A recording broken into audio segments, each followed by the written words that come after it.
seneler kendimizin avudimizin ya Abdullah'ın melekler ayıp etti. Ben yaş vaktinde Abdullah'ın düğünü şu aklına danışmamız. Abdullah'ın yanında birge hizmetler var herhalde. İkinci yaş başı vurdular herhalde. Avudimizin bir köyün açı halkı fazla insan herhalde. Yaxşı hürmetleşen insan herhalde. Gazaca vakti öte verir. Çerci, muhabere, beğenmeli değillere tükara var herhalde. Rahmetli Tarık Egemen'in Semerkant'tan bir neçə mertaba şu birge hizmet edildi. Ey Allah'a sen bana dedi, Tarık Egemen'e bize beyan var dedi. Navadi bizi dörtte insanlarla şu yapıp kazılam, kımatla tutan, rehberlerimize, kette rehberle aydamız. Her kime bu dünyada öğre bilir, bir kıldan işini, kadını edip, şimdi ezazlar duruşunu, navadi biz bir yaxşı bir adamın izinden kalan yerlerine ayrıştı. Ben cahilde bilemem. Cahiller cennetten olsun, yerlerine olsun. Bir tamam yaşayamayız mı? Sadece kız yaşayın. Yabayana. Esaydı işi kolumuzdan gelince rahmet ustazımız Akbekan'ın işine kolumuz uğramaz. Yorulmamız adam artık edeceğim. İnternette yorulmam artık edeceğim. İşte burada yerimize artık edeceğim. Böyle sanat medeniyet merkezi. Müzik ederlerine. Böylece bize öyle nefekamızdan şu konumuzdan yeni işimiz ne? Sizler köyümüzden, cevabımızdan yürümeklerimiz, yüreğinizde yaşlıyıp boyuna fırsat şekilde bana versin. Öteyenlerine Allah'tan rahmet olsun. Sağ olun.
Müşkülden çok çiğen merdane gimenez Manimi ekleyenlerim aksana imanez Manimi ekleyenlerim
Ömür hayat yürüyor, sazıramam durmaz.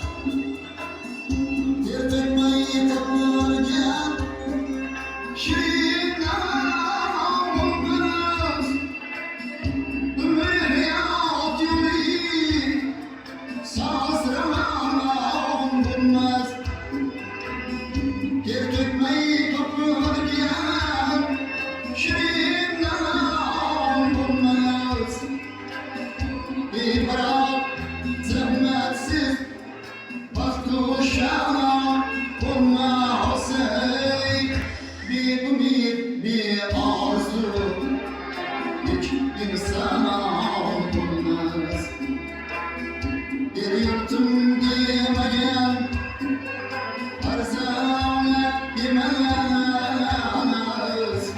Benim ekranlarım sana demez. Bir yurtum diyemeyem arzana demez. Benim ekranlarım sana demez. Aynı hakikatte bir yana